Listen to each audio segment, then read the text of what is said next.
Ahí va. Ay, no, no, acá no. No.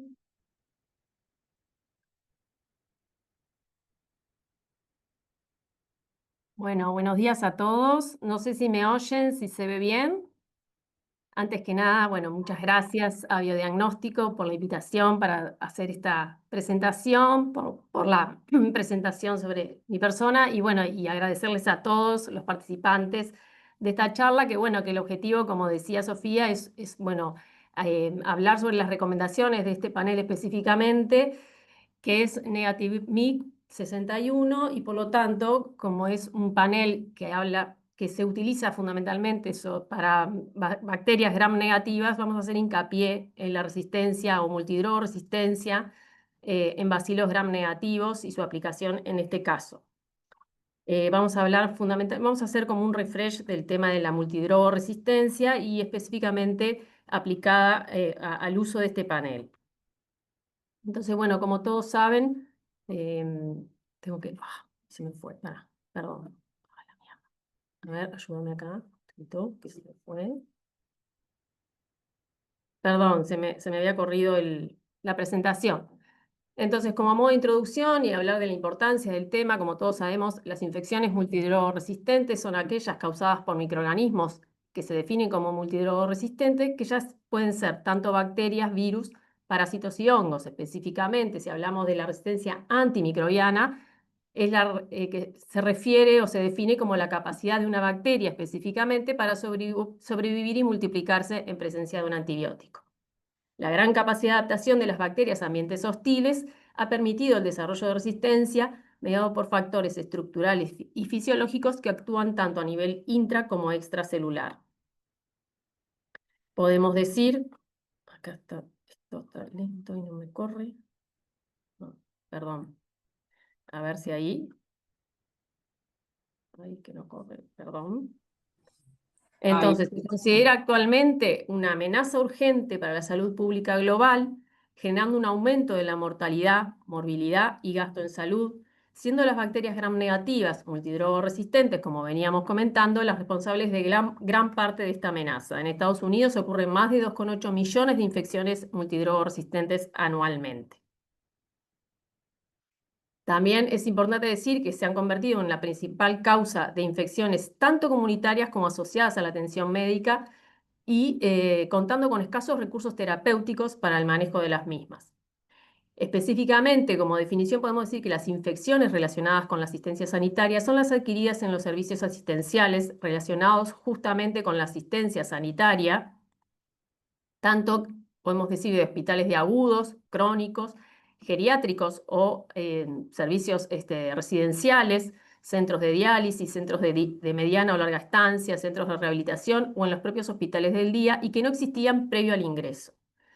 El ambiente hostil, como es el hospital, es la base de la emergencia de la resistencia adaptativa, dado el amplio uso de antibióticos que generan una presión de selección microbiana, pero podemos decir, y es muy importante, que la frecuencia de la resistencia antimicrobiana se ha extendido más allá de los confines hospitalarios.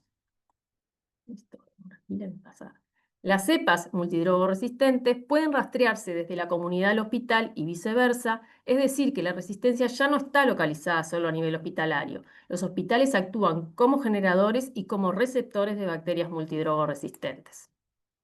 Con respecto a las definiciones, bueno, sabemos que cada vez más frecuente la asociación de diferentes mecanismos de resistencia para la misma familia de antibióticos en una misma cepa. Y esto hace que el perfil fenotípico sea difícil de interpretar y el tratamiento difícil de abordar. Un ejemplo son los enterobacterales doble productores de carbapenemasas. Específicamente, entonces, podemos clasificar a la multidrogoresistencia, como se ve en el diagrama de Venn, que se ilustra ahí la relación de los distintos tipos de multidrogoresistencia. Podemos hablar de bacterias que no son multidrogoresistentes, que por suerte todavía siguen siendo la mayoría. Después tenemos las multidrogoresistentes, que se definen como aquellas con resistencia a 3 familias de antibióticos diferentes. Tenemos un porcentaje menor, que son las resistencias extremas, que la bacteria presenta resistencia a todos los antibióticos disponibles menos uno, y aislamientos que se consideran panresistentes, que, o sea, digamos, serían aquellos en los cuales no tenemos antibióticos útiles para tratamiento porque son resistentes a todos los antibióticos disponibles. Y lamentablemente esa situación está siendo cada vez más frecuente y entonces evidentemente hay que seguir investigando nuevas drogas para ver si podemos recuperar, o sea, o poder tratar efectivamente este tipo de bacterias. Se consideran incluso hasta superbacterias. Serían aquellas, como venimos diciendo, que generan una alta morbimortalidad y tenemos muy escasas o casi nulas opciones terapéuticas y llevan a periodos de internación extensos y más costosos. Algunas de estas multidrogos resistentes han adquirido además mayor virulencia y transmisibilidad e incluso se considera a la multidrogoresistencia como un factor de virulencia más. Con respecto a las bases, las bases genéticas de la multidrogoresistencia, vamos a recordar que desde el punto de vista evolutivo las bacterias usan dos estrategias mayores para adaptarse al ataque de antibióticos. Por un lado tenemos todo lo que está vinculado con las mutaciones, que pueden llevar a modificaciones en la diana del antibiótico, disminución en la entrada del antibiótico a la bacteria, activación de mecanismos de flujo, cambios globales en vías metabólicas importantes. Esto se da tanto en bacterias gram positivas como en gram negativas. Y después tenemos el gran capítulo de la transferencia horizontal de genes, dado por elementos genéticos móviles a través de plásmidos, tramposones y fagos, como se ve en el esquema, distintos mecanismos como son la transformación, la adquisición de ADN libre en el medio, la traducción generada por la infección con bacteriófagos que portan mecanismos de resistencia, la conjugación que requiere de la interacción, el contacto entre dos bacterias y por último el mecanismo del integrón, que es una estrategia robusta de intercambio genético y una de las formas principales de generar evolución bacteriana e incluye también la capacidad de diseminación de mecanismos de resistencia eficientes.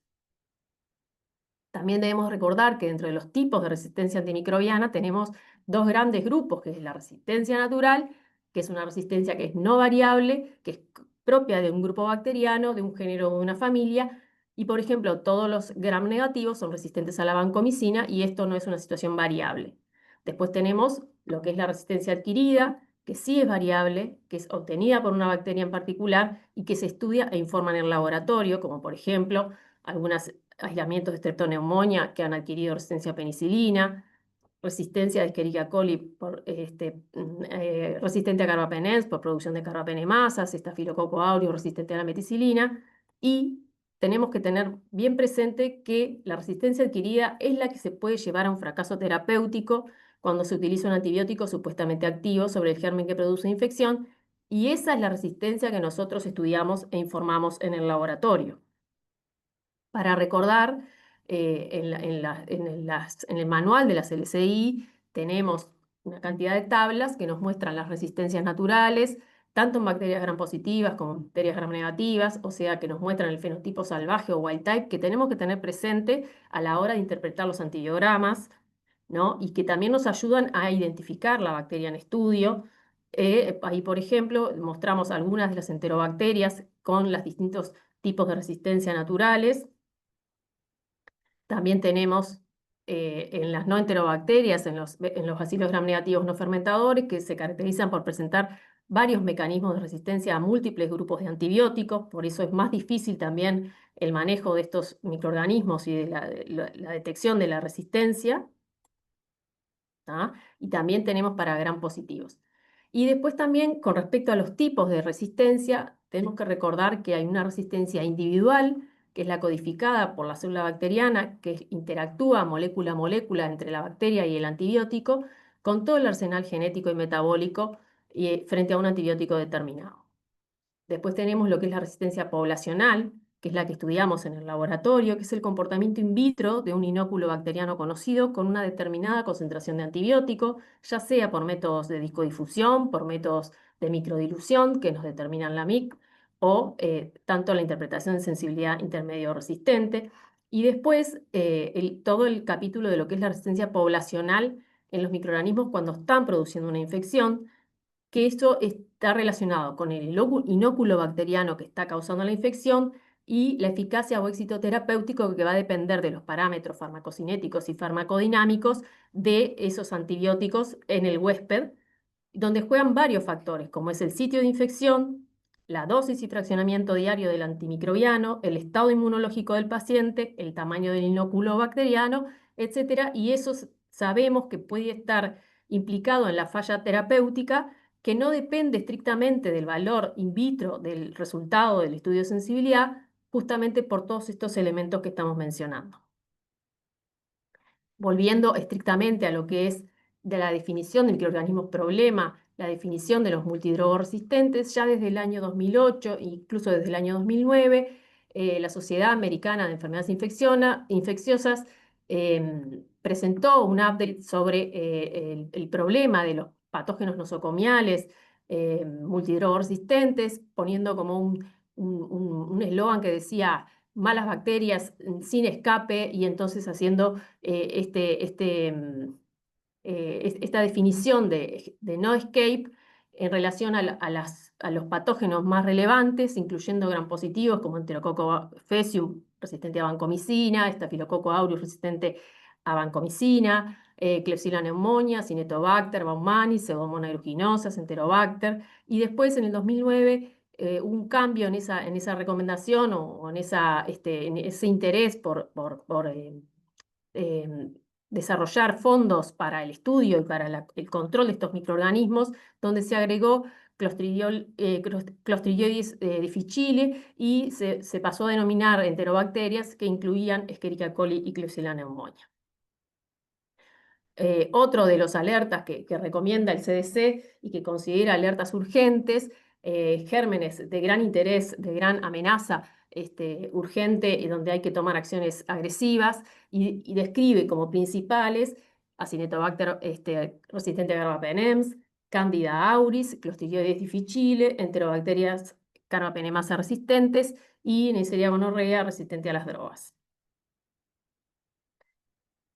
Este esquema, seguramente ustedes ya lo conocen, es una alerta que realizó el Reino Unido, un reporte final vinculado a lo que es el pronóstico de la multidrogo-resistencia en el mundo, donde pronostican que si seguimos en esta situación, para el año 2050 habrá 10 millones de personas en el mundo que van a morir debido a causas infecciosas por bacterias multidrogo-resistentes, y entre los elementos que mencionan para poder controlar esta situación y evitar el desarrollo de la multidrogoresistente, los que nos interesan particularmente a nosotros tienen que ver con la vigilancia de la resistencia multidrogoresistència y el diagnóstico rápido, o todo lo que tiene que ver con el diagnóstico de las infecciones multidrogoresistentes, que es lo que es más relevante para nosotros y por lo que estamos charlando hoy.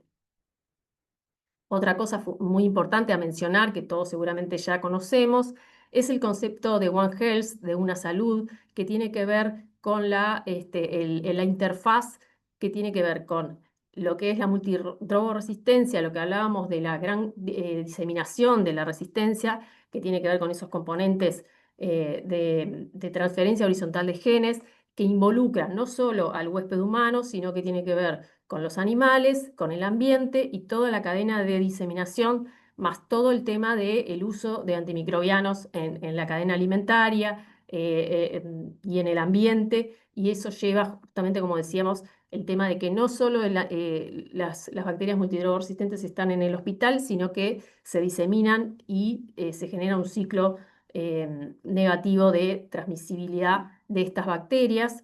Y entonces hay campañas mundiales que lo que intentan es justamente mejorar esta situación, generando prevención y fundamentalmente primero conociendo la realidad de la multidrogo-resistencia en esos 3 niveles.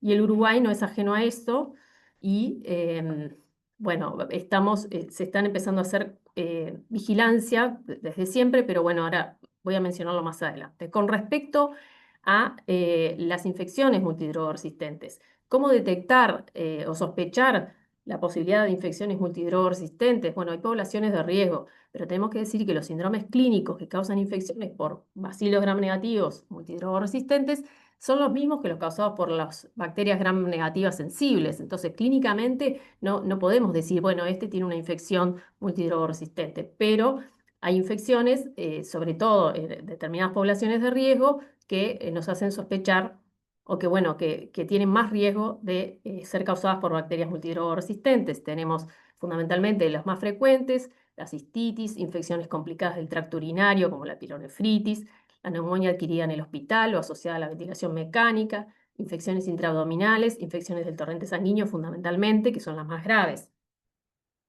Los factores de riesgo para las infecciones por bacilos gram negativos multidrogoresistentes son consistentes con las diferentes categorías o con los diferentes bacilos gram negativos que tienen distinta frecuencia de procesos de infecciones. Entre ellos, los factores de riesgo, bueno, la presencia de comorbilidades, uso previo de antibióticos, colonización previa con bacilos gram negativos multidrogoresistentes, estadía previa en la unidad de cuidados intensivos, eso es uno de los fundamentales, haber requerido ventilación mecánica o estar en ventilación mecánica, estar realizándose diálisis, la duración de la estadía hospitalaria y haber viajado a regiones con una alta prevalencia de bacilos gram negativos multidrogoresistentes. No sé si vamos bien, si vamos muy rápido. Permiso. Bien. No, perfecto, gracias. Bueno, bárbaro.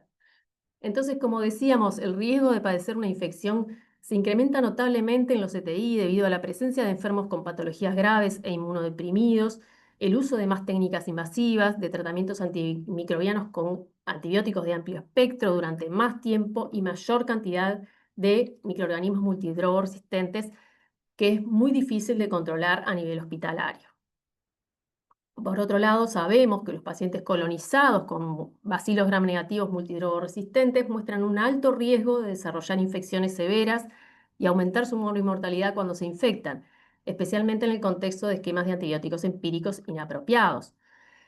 Entonces, por eso es que nosotros sabemos que tenemos una alta eh, re- en- sobrecarga en el laboratorio, sobre todo cuando trabajamos en hospitales, en servicios hospitalarios que cuentan con CTI, donde siempre estamos con la demanda de la necesidad de realizar cultivos de estudios de colonización para conocer y controlar la diseminación. Entonces, digamos, agrupar a los pacientes que están colonizados y tratar de controlarlo a través de los comités de infecciones y, bueno, de enfermería, etcétera, especializada, en fin. Entonces, nosotros en el Hospital de Clínicas realizamos un estudio con estudiantes de medicina donde analizamos el riesgo de desarrollar bacteriemias por, en particular, enterobacterales productores de carbapenemasas en aquellos pacientes colonizados.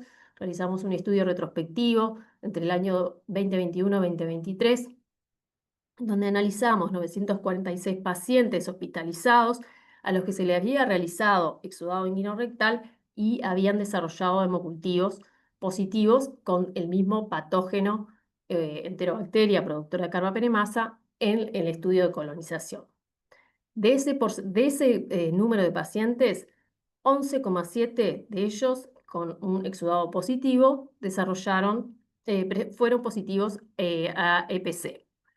Y de ese porcentaje, de esos 111 pacientes, 15 desarrollaron bacteriemia por enterobacteria productora de carbapenemasa con la misma especie y el mismo mecanismo de resistencia, correspondiendo a un 13,5% de la población. Predominó fundamentalmente en el Hospital de Clínicas Klebsiella pneumonia productora de NDM, de metalocarbapenemasa. Y en el estudio se dedujo que el estar colonizado con enterobacteria productora de carbapenemasa, el paciente tenía un riesgo aumentado de 43 veces en desarrollar una bacteriemia a dicho patógeno.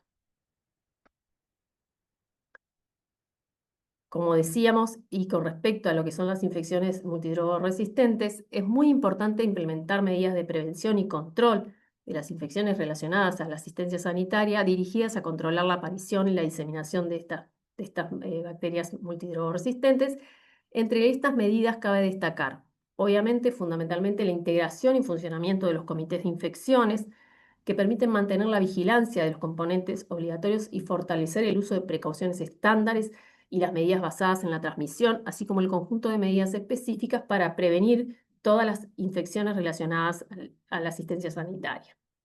Por otro lado, y no menor, y súper importante, y que lo estamos empezando a desarrollar en nuestro país, potenciar los programas de optimización de uso de antimicrobianos, los PROA, o Antimicrobial Stewardship Programs, por sus siglas en inglés, en la totalidad de los hospitales, lo que permite reducir la incidencia de bacterias multidrogoresistentes mediante el uso racional de antimicrobianos.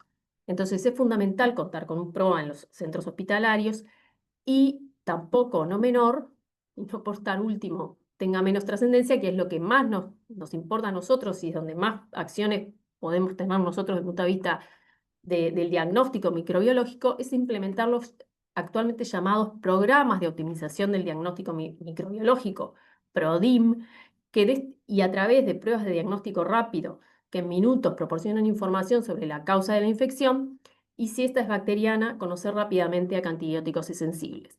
Digamos, esto es lo que se viene y es el objetivo de a futuro contar con estos tipos de técnicas muy rápidas y que rápidamente nos dicen cuál es el mecanismo. Estrictamente no es lo que estamos discutiendo hoy, pero bueno, esto es lo que se viene y es imprescindible que los equipos de PROA y PRODIM trabajen junto a los equipos de prevención y control para contener y controlar estos microorganismos.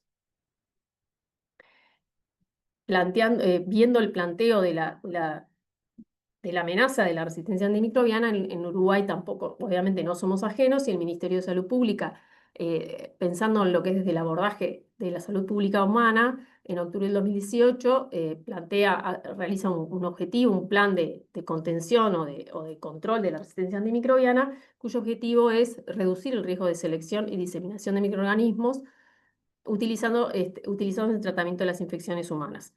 Y dentro de estos componentes de los objetivos generales, varias acciones, fundamental la generación del conocimiento y la evidencia sobre la resistencia. Para ello necesitamos un diagnóstico de situación actual de la vigilancia de la resistencia e integrar los datos generados por los sistemas de vigilancia para el análisis de la información. Identificar los microorganismos y las resistencias prioritarias para el país, fortalecer los componentes de la resistencia en el sistema actual de vigilancia, consolidar la red de laboratorios tanto a nivel nacional como de la vigilancia como a nivel regional, generar un sistema de vigilancia integrado en salud animal también, integrado con el sistema de salud animal, participar en redes internacionales y publicar los resultados de la vigilancia nacional hacia la comunidad científica. Por lo tanto, es fundamental, digamos, ya una cuestión hasta ética y necesaria, obligatoria de parte de todos los laboratorios nacionales, trabajando con las herramientas que trabajemos, de informar sobre la resistencia, o sea, buscarla, detectarla, informar a las autoridades, derivar las cepas, eso es fundamental, ahora lo vamos a mencionar, las cepas multidrogoresistentes al laboratorio de salud pública para poder tener una vigilancia adecuada de estos patógenos. No menor, y lo quería recalcar, es todo lo que se ha generado como consecuencia de la pandemia de COVID, que también afectó al aumento de la resistencia a los antimicrobianos por varias causas. El sobreuso de antimicrobianos durante la pandemia, que llevó a que un 72% de los pacientes, esto nos ocurrió en todos los países y en particular en Latinoamérica, 72% de los pacientes ingresados recibieron antimicrobianos, mientras solamente un 7 a un 8 en realidad presentaban infección secundaria. Hubo una sobrecarga en los centros de salud por el motivo del COVID, que llevó a cambios en las medidas de control de infecciones y a la escasez de materiales de protección personal, y eso facilitó la diseminación de la multiresistencia. Y también vinculado con eso es que empezó a aparecer emergencia e incremento de combinación de carbapenemasas en enterobacteriales en Latinoamérica y el Caribe. Esto es a partir de una notificación del año 2021 y Uruguay no fue ajeno a esto. Entonces en Uruguay se observó un aumento de los aislamientos de productores de KPC y NDM que pasó de un 1% entre el 2017 y el 2019 a un 3,3% entre el 2020 y el 2021. Como parte de lo que estamos hablando de la vigilancia antimicrobianos en nuestro país, les quiero mencionar simplemente para que tengamos en cuenta la importancia de realizar una buena vigilancia epidemiológica, un informe que presentó el Ministerio de Salud Pública del Laboratorio de Dirección de Salud Pública, que es la vigilancia de los antimicrobianos por la red JUNET, y en los informes sobre el estudio, sobre la vigilancia realizada en el año 23, en particular, fundamentalmente lo que se hizo es una vigilancia en hemocultivos en pacientes, en particular lo que les voy a mostrar es en pacientes adultos, considerados mayores de 14 años, donde se hace un análisis de los datos tomando a un paciente con un primer estudio de sensibilidad, utilizando las normas LSI 2023, de 9 centros de todo el país, públicos y privados, de Montevideo y del interior. En este estudio se recuperaron, se tuvo un aislamiento de 1.166 cepas, donde el microorganismo más prevalente fueron los estafilococos coagulasa negativos, con 471 aislamientos, pero luego se discriminó el resto de los microorganismos con mayor prevalencia, recuperados tanto de aislamientos comunitarios como hospitalarios a partir de hemocultivos, y vemos que eh, ahí en este listado que se observa a la izquierda, aparecen los top 10 o los 10 microorganismos más frecuentemente aislados a nivel de todo el país, y como vemos predominó fundamentalmente Escherichia coli con 189 aislamientos, Staphylococcus aureus con 182 y Klebsiella pneumoniae en el tercer puesto. Y lo que les muestro a la derecha son los gráficos de las sensibilidades reportadas para los distintos antimicrobianos, tanto para Escherichia coli como para Klebsiella pneumoniae, y vemos que entre aquellos reportados de hemocultivos se encuentran la amicacina, ampicilina sulbactam, cefepime, cefotaxime, ceftazidime, o sea, las cefalosporinas de tercera, ciprofloxacina, ertapenem, gentamicina, imipenem, meropenem, piperacilina tazobactam y trimethoprim sulfametoxazol. Y esto lo muestro específicamente porque tiene que ver con la capacidad de los distintos paneles que contamos de Microscam para reportar estos antimicrobianos. Como recomendación de la LSI también es bueno recordar para los antimicrobianos de los aminoglucósidos en particular, hubo un cambio en la LSI del 23 en relación a enterobacterales y Pseudomonas aeruginosa, dado que se hizo una revisión de los puntos de corte en base a los parámetros farmacocinéticos y farmacodinámicos, de manera de asegurar que con las dosis recomendadas se logre alcanzar el parámetro necesario para un tratamiento exitoso. En enterobacteriales esto implica un cambio en el punto de corte para gentamicina, tobra y amicacina, los cuales tienen como propósito evitar fallas de tratamiento. Se debe adicionar un comentario al informe donde debemos recomendar el uso de aminoglucósidos en terapias combinadas, excepto para infecciones del tracto urinario, donde pueden ser utilizados como monoterapia. Y esto es importante mencionarlo porque nos pasa muchas veces y nos está pasando cada vez más la aparición de cepas multidrogoresistentes donde solamente tenemos para informar aminoglucósidos en infecciones invasivas y cuando ya son multidrogoresistentes con producción de carbapenemasas, nos quedan muy pocos antimicrobianos para informar. Con respecto a los polipéptidos, que es todo un capítulo muy importante y que es complejo su diagnóstico en el laboratorio, debemos recordar que muchas enterobacterias son resistentes naturales a los polipéptidos, a la polymyxina y al colistin, como es Proteus, Morganella morgani, Providencia, Serratia, Sedecia y Edwardsella tarda. Debemos recordar que las metodologías tradicionales presentan graves problemas para evaluar la sensibilidad a colistin. La discodifusión está desaconsejada y los sistemas automatizados y el método de epsilometría, el e-test, presentan porcentajes inaceptables de errores muy mayores, es decir, de falsos sensibles, por lo que los valores de sensibilidad deben confirmarse utilizando métodos alternativos validados. No así cuando tenemos resultados negativos que pueden ser informados sin confirmación debido a que los errores mayores o falsos resistentes es menor al 3%. En particular, y también dentro de lo que es la recomendación de la red HUNET de Argentina, nos dicen que los métodos aceptados se encuentran el Sensititre, que es un método de microdilución en caldo, y el método automatizado Microscan. Dado que en la bibliografía presentan unos buenos parámetros de tanto, ay, no me salió, se me fue el nombre, de acuerdo de categoría y acuerdo de esencial, ¿ah? Y los otros métodos listados en las categorías incluyen otros métodos como es la predifusión con tabletas colistin, colistin agar spot, coltest, elusión de discos, pero que han sido evaluados y que, bueno, son útiles, pero que es importante mencionar, que igual lo vamos a mencionar más adelante, la importancia de utilizar un método como el Microscan, que rápidamente nos permite, nos asegura que la detección de la resistencia a colistina o la sensibilidad alcanza utilizando el Microscan y no necesitamos realizar métodos adicionales específicamente para este antibiótico.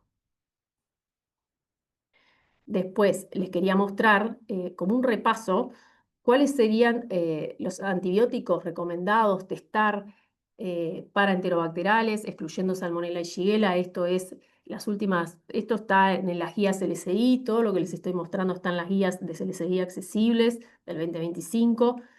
Entonces, sabemos que tenemos que realizar un antibiograma seriado o una detección de los antibióticos, digamos, de menor amplitud a mayor amplitud, digamos, o de mayor amplio espectro, según el aislamiento que estemos estudiando y la complejidad del lugar en el que estemos. Entonces, tenemos en la primera columna los antibióticos para testar y reportar primariamente: ampicilina, cefazolina, cefotaxime o ceftriaxona, amoxicilina, clavulánico, ampisulbactam, piperacilina, tazobactam, gentamicina, cipro, levotrimetoprim. Según, en el caso de que todo esto sea resistente, bueno, tendremos que evaluar, ampliar el antibiograma y reportar carbapenemasas, cefepime, cefuroxime, dependiendo del servicio en el que estemos, tobramicina, micacina y otros antimicrobianos. En la tercera columna, entonces, ya estaríamos primariamente y informaríamos en aquellos servicios con una alta multidrogoresistencia cuyo reporte depende del servicio o la institución. Y por último, los antibióticos que se testean, que aparecen en la parte más baja del listado, que serían más que nada aquellos que solicita sobre todo el clínico, el infectólogo en particular, dado que los antibióticos reportados en ese antibiograma son subóptimos para el paciente por varios motivos, como puede ser vinculados a la farmacocinética y farmacodinámica y el proceso infeccioso que está cursando el paciente, que incluyen Astrionam, ceftaroline, ceftazidime, ceftalozone, tazobactam, aunque algunos todavía no los tenemos en nuestro país.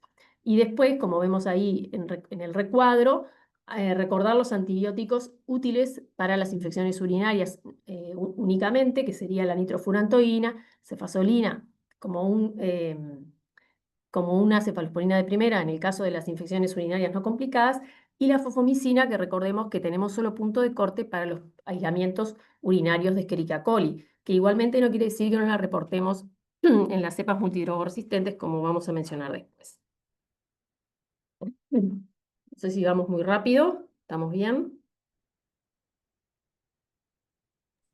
Está perfecto. Bárbaro. Acá les quiero mostrar un poco, estas son recomendaciones, obviamente que no es una exigencia específica, ni mucho menos, pero es mostrarles un poco cómo trabajamos en el hospital de clínicas, qué ensayamos y qué reportamos, por ejemplo, en Pseudomonas aeruginosa. Entonces, nosotros en el hospital hacemos, como se ve a la derecha, discodifusión para buscar, para detectar presencia de ble o metalocarbapenemasas a través de los test de sinergia con colocación estratégica de discos. Ahora más adelante les voy a mostrar específicamente un esquema. Y además de hacer la discodifusión, también hacemos métodos de microdilución. Obviamente todo esto depende del aislamiento, digamos, obviamente si es invasivo va a requerir conocer los valores de MIC y en particular testamos e informamos ceftazidime, cefepime, Astrionam, ceftazidime avibactam, piperacilina tazobactam, imipenem, meropenem, ciprofloxacina. ¿Qué pasa con la colistina? La interpretación se realiza con un comentario, que es el que está descrito ahí abajo, donde decimos que los datos clínicos y farmacocinéticos y farmacodinámicos demuestran que la colistina y la polimixina tienen una eficacia clínica limitada, que incluso cuando se obtiene un resultado intermedio, porque sabemos que, por ejemplo, si utilizamos la guía de CLSI, no tenemos punto de corte para sensibilidad.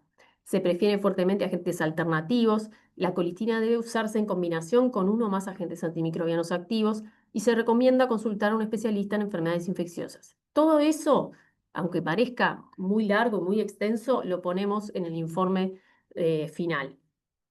También debemos recordar que si informamos la micacina, tenemos que poner un comentario de que su uso fuera del tracto urinario debe ser también utilizado en terapias combinadas, excepto en el caso de infecciones urinarias, que se puede utilizar como monoterapia.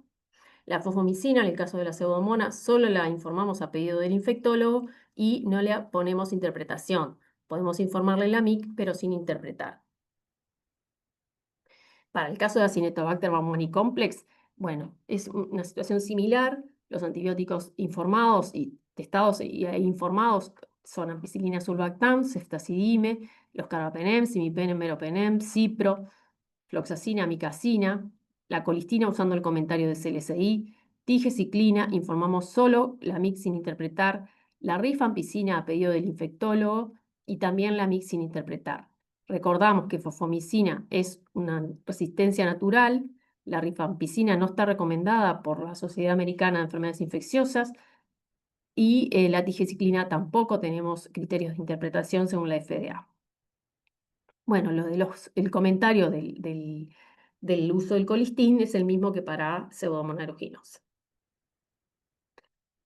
Específicamente, yendo a lo que es las carbapenemasas, bueno, acá les muestro un esquema que todos conocemos, pero para recordar la clasificación de las carbapenemasas o las betalactamasas, perdón, activas sobre los betalactámicos, tenemos la clásica clasificación de Ambler según las características químicas de las moléculas, las de clase C, A y D, que son serin-carbapenemasas, y las B, que son metalocarbapenemasas, los grupos funcionales 1, 2, 3, 2 y con asterisco y 3.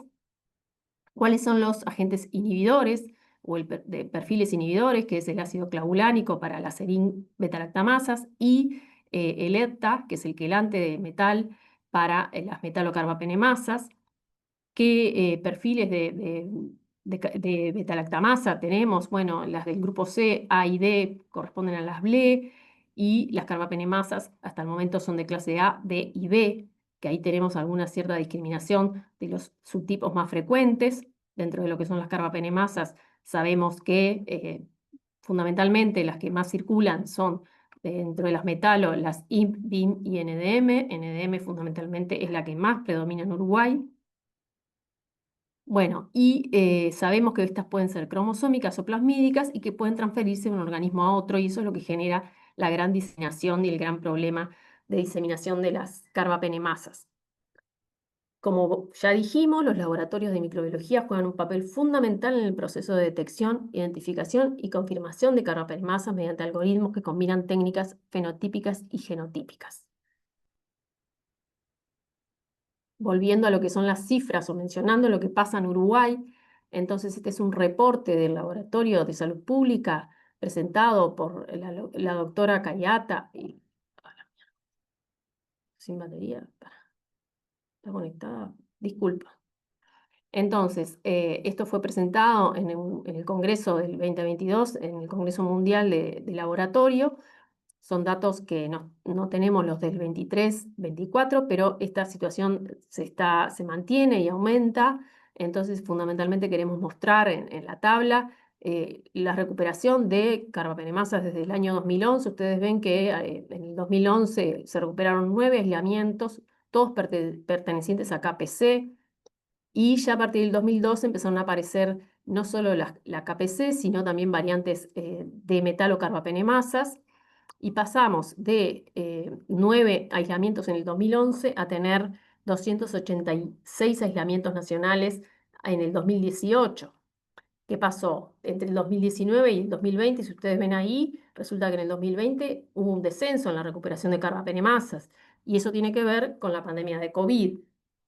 Si vemos ahí, en el 2021 había un recuento de 211 aislamientos, y ya en el 2022 un total de 537 carbapenemasas recuperadas a nivel nacional, y como vemos, un aumento también en lo que es las doble productores de carbapenemasa, como es la presencia de KPC más NDM en aislamientos de bacilos gram negativos, con 9 aislamientos a nivel nacional, siendo un 52% Klebsiella pneumonia NDM, y también, no menor, un 11% con resistencia a colistín asociada. Como vemos ahí en la distribución, el 58% de los aislamientos correspondieron a NDM, un 21% a KPC y un 21% a BIM. Actualmente creo que el porcentaje de KPC es cada vez menor. Bueno, y ahora, como estamos hablando de las carbapenemasas, les quiero mostrar un esquema que fue presentado en unas jornadas de infectología nacionales con participación del laboratorio del Hospital de Clínicas, donde realizamos una recomendación de la búsqueda de carbapenemasas en los bacilos gram negativos. Esto está publicado en un suplemento de la Revista Médica del Uruguay, que es accesible online. Y bueno, les quería mostrar un poco los esquemas para la detección. Entonces, específicamente para lo que es los enterobacterales, tenemos varias formas de detectar con la metodología de diagnóstico, dependiendo de los distintos métodos que usemos, tanto discodifusión como MIC, en particular para KPC y metalocarbapenemasas. eh, el valor de MIC mayor o igual a 2 en imipenem y en el grupo Proteus, un meropenem mayor o igual a 2 hace sospechar una posible carbapenemasa. En la discodifusión, un valor de IMI menor o igual a 22 y en Proteus menor o igual a, de meropenem también menor o igual a 22. No utilizamos, ¿no? Recuerdan que utilizamos en Proteus buscamos específicamente meropenem porque sabemos que tienen resistencias a imipenem constitutivas. Entonces ese valor nos puede falsear. Para la OXA48 y sus variantes, en el caso de utilizar el microscan, la MIC, es importante evaluar el valor de ertapenem mayor o igual a 2 y de pipetazo mayor o igual a 64. Y después tenemos la discodifusión con esos valores que mostramos ahí de milímetros, tanto para ertapenem como pipetazo. Entonces, frente a esa sospecha, un segundo paso o un primer paso después de detectarla en los métodos habituales de identificación, podemos realizar test inmunocromatográfico para las principales carbapenemasas digamos, sospechadas y que tienen valor en el sentido de la diseminación, que son los test que detectan KPC, NDM, OXA48, BIM e IMP. Si da positivo alguno de ellos, informamos. Si da negativo, pasamos al segundo paso, que es utilizar discos combinados con inhibidores y temociclina. Y a su vez, los métodos que son el MMIC, el SIM y, digamos, eso lo podemos no los quiero atosigar con tanta información, lo pueden buscar en las tablas 13 del CLCI. Si alguno de esos da positivo, se informa.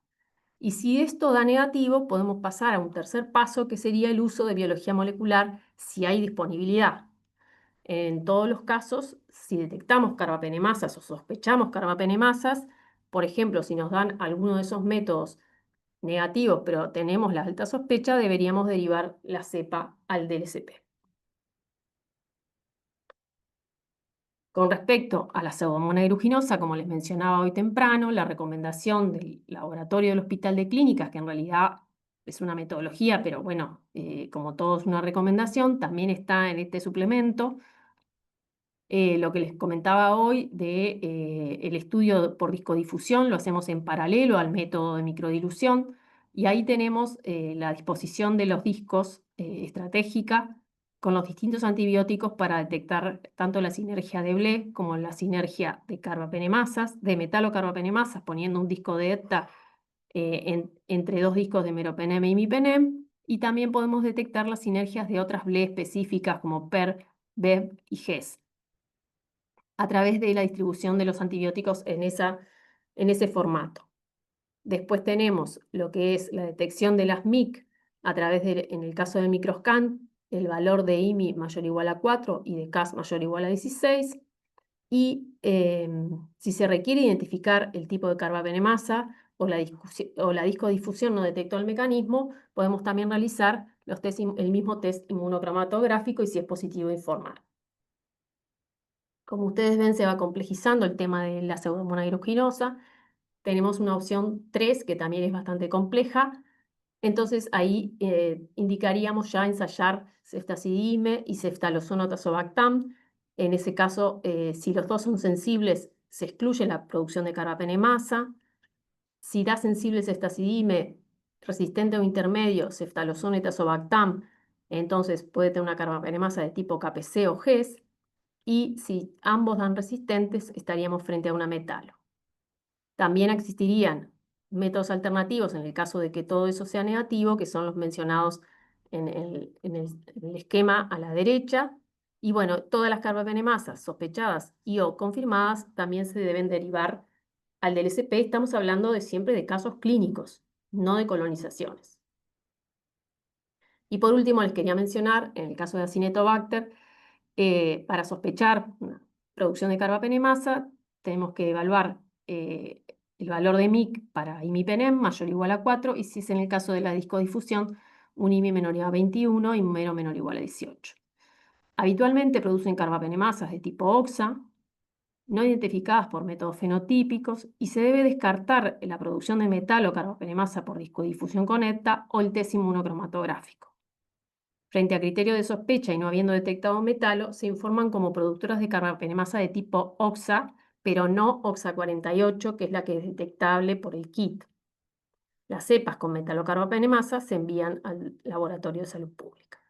Les quería recordar que en el año 2022 el Ministerio sacó una recomendación sobre los ensayos del test inmunocromatográfico, tanto de las dos marcas más frecuentes en el medio, y desaconsejaba el uso del NGTest Carba-5 para el caso de Acinetobacter porque pueden dar resultados falsopositivos para la presencia de IMP, de metalo IMP, y en el caso de que se use, se deben confirmar por otro método, un resultado positivo. ¿Vamos bien? ¿Se durmieron todos? Ah, la miércoles.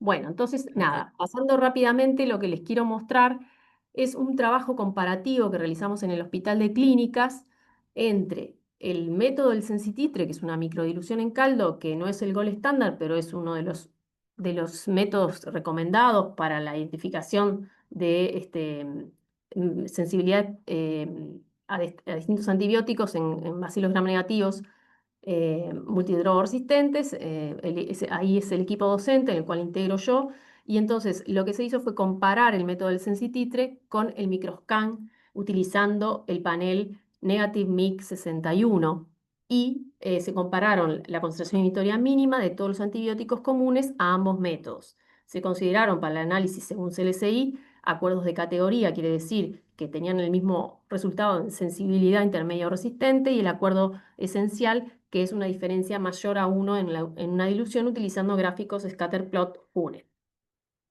En este caso se estudiaron 76 aislamientos, esto fue en el periodo, bueno, no lo tengo estricto, 76 aislamientos con 46 enterobacterales y 30 bacilos gram negativos, que en este caso solo correspondieron a Cinetobacter baumannii complex por un motivo X que no pudimos estudiar en Pseudomonas aeruginosa.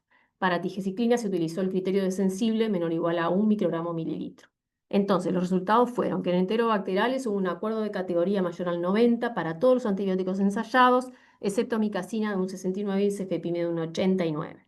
En estos dos antibióticos igualmente se mantuvo un buen acuerdo esencial, es decir, que hubo una diferencia mayor o menor a 1 en la dilución del resultado de MIC.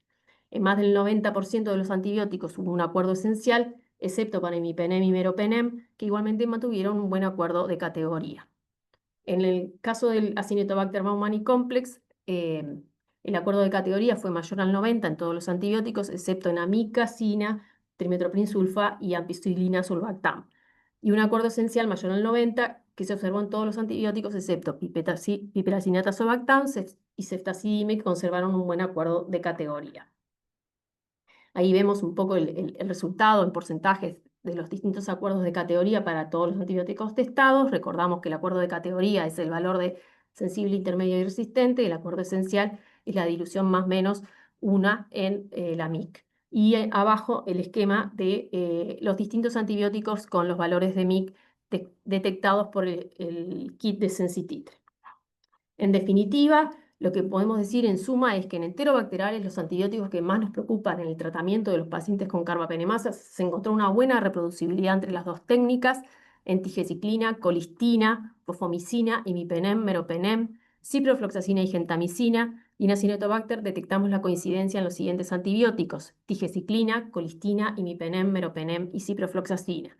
Y dados estos resultados, consideramos que Microscan es una herramienta útil para el ensayo de estos antibióticos. Por último, les quiero mencionar un análisis comparativo entre el panel Negative Combo 83 y Negative Mix 61, realizado en un laboratorio nacional que realiza como identificación MALDI-TOF. En este caso se testaron 36 Bacillus gram negativos aislados rutinariamente en el laboratorio a partir de muestras de urocultivo y exudados faringios, nasales, óticos y conjuntivales. En ese caso, los aislamientos correspondieron a Escherichia coli, Klebsiella pneumoniae, Klebsiella psittacia, Proteus mirabilis, Morganella morgani, Providencia Stewart, Enterobacter cloacae, Acinetobacter baumannii. También se compararon los antibióticos que compartían ambos paneles y que comparten los mismos rangos de MIC, según las normas LSI, excepto colistin, que utilizaron los valores de EUCAS. También utilizaron los criterios para el análisis por las normas del CLSI M52, utilizando también, al igual que el estudio del Microscan y del Sensititre, los acuerdos de categoría y esencial mayor al 90% y errores mayores y muy mayores, ¿ah? Entre el método de referencia y el nuevo método, que en este caso sería entre el panel 83 y el MIC 61. Se testaron 21 antibióticos con un total de 634 comparaciones. En 622 hubo un acuerdo de categoría mayor al 98% y en solo 69 casos se pudo hacer comparaciones de MIC con 98% de un acuerdo esencial. Ambos métodos cumplen con los requisitos de la CLSI, por lo tanto, los acuerdos obtenidos verifican la susceptibilidad y evaluada entre el panel 61 y el 83. Hubo ciertas muy pequeñas discrepancias con respecto a los errores muy mayores y menores, pero digamos, los motivos tienen que ver con el tipo de mecanismo de resistencia presente en los aislamientos. Y para ese caso sugieren pruebas manuales. Entonces, en definitiva, y esto nada, una sola cosita, ya estamos terminando, no se me queden. Para el caso de las enterobacterias productoras de carbapenemasas multidrogoresistentes, entonces recordemos que existen tres test adicionales manuales fenotípicos, que eso realmente lo hacemos en muchos laboratorios independientemente del método de referencia, o sea, del método que utilicemos para detectar las MIC y el método que utilizamos para la rutina, y en estos casos que estamos hablando de cepas extremadamente o multidrogoresistentes, donde tenemos muy pocos antibióticos para informar como sensibles y para tratar, tenemos que ir agregando, complejizando nuestros estudios de sensibilidad, y lamentablemente tenemos que hacer más pruebas manuales, y en este caso estamos hablando de las sinergias ceftazidimia bivactam más Astrionam. ¿Qué pasa? El Astrionam es un antibiótico betalactámico de la familia de las monobactámicos que se destaca por permanecer activo frente a enterobacteriales productores de metal o carbapenemasa. Sin embargo, en estos gérmenes es común además la coproducción de enzimas como BLE, algunos que dijimos KPC o hiperproducción de AMC, que son activos sobre Astrionam. Entonces, en esos casos nos puede aparezca como resistente. Entonces, las guías ITSA lo que propone es asociar Astrionam con inhibidores de beta-lactamasas de última generación, como es Avibactam, para el tratamiento de infecciones por genes productores de metalo. En ese caso, como vemos a la derecha, dos resultados de test de sinergia, ceftazidimia Avibactam, Astrionam. En el caso de arriba vemos un resultado con una sinergia negativa y en el de abajo una sinergia positiva. En el caso de sinergias positivas, ponemos un comentario en el informe que dice: sinergia positiva entre ceftazidimia Avibactam, Astrionam, apto para tratamiento combinado. Y muchas veces, es lo único que podemos informar. Y como último, y no menor, y motivo fundamental de la reunión, entonces, en suma, ¿qué es lo que recomendamos nosotros desde biodiagnóstico? Bueno, cuando tenemos una muestra de urocultivo que identificamos como un BGN, por el cultivo primario, digamos, y adecuado, necesario identificar, vamos a ponerle un panel Negative Urinary Combo 81. Pero si ese resultado nos da un bacilo gram negativo multidrogoresistente, que puede ser una enterobacteria productora de carbapenemasa o un no fermentador, vamos a requerir ampliar con el panel NM61. En el caso de Pseudomonas aeruginosa, no estamos hablando de un urocultivo ambulatorio sensible. En el caso de un patógeno, de un proceso invasivo, como por ejemplo vamos a la derecha, muestras que no son urocultivos con bacilos gram negativos, como puede ser secreciones respiratorias, lavado, hemocultivo o procesos más invasivos, y detectamos un bacilo gram negativo, vamos a probar con el panel Negative Combo 66 o el Negative Combo 83. Si eso nos detecta un bacilo gram negativo multidrogoresistente, tanto enterobacteria como no fermentador, vamos a tener que ampliar con el panel Negative Mix 61.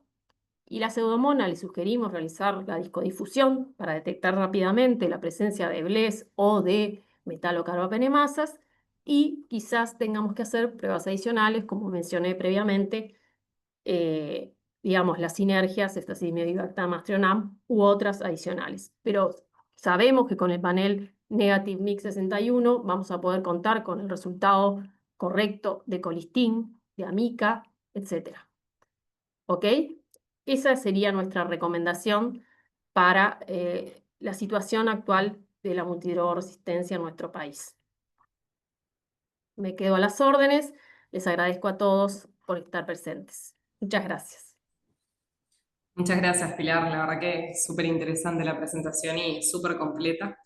Nos quedan unos minutitos para alguna pregunta, comentario, duda. Y bueno, recalcar que también era la intención también de este webinar es que, bueno, ya está disponible obviamente este panel, así que aquellos que todavía no lo han probado, sepan que ya está a disposición. También pueden dejar la consulta en el chat si... Muchísimas gracias. Muy, muy interesante toda la exposición y muy clara como siempre. Gracias. Muchas gracias. Muchas gracias.